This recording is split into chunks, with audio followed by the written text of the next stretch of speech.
Hundreds of rebel Libyan fighters were ready to defend their town against troops backing the country's beleaguered leader, Moammar Gadhafi. There was alarm when there appeared to be a fresh strike from the air on an ammunition depot on the outskirts of Ajdabiya. Smoke could be seen rising from the horizon, to the disgust of those watching. But no attack came from the ground. Back in the stronghold of his capital, Tripoli, Gadhafi himself had been taking a hard line against his foes inside and outside the country, to the chanting of supporters in the audience who turned out to hear him speak.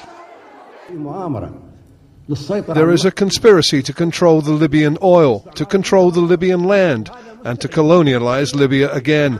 This is impossible, impossible, and we will fight until the last man and woman to defend Libya.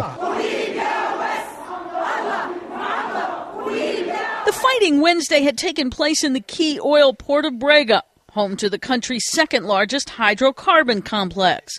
There, pro-Gadhafi forces initially recaptured the city's oil facilities, but a wave of opposition citizen militiamen, some coming in from the surrounding area, drove them out, cornering them in a nearby university campus where they battled for several hours until the 200 or so men loyal to the Tripoli government had fled. The beaches near the battleground were left littered with shells afterward.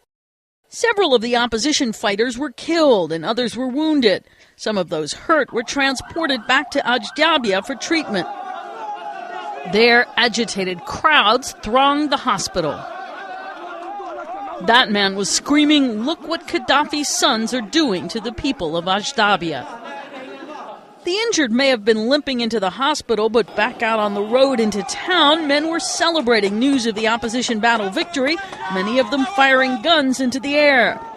So far, despite Gadhafi's tough rhetoric, his opponents have been holding on to the eastern chunk of Libya that's broken away from the longtime leader's control. Karen Sloan, The Associated Press.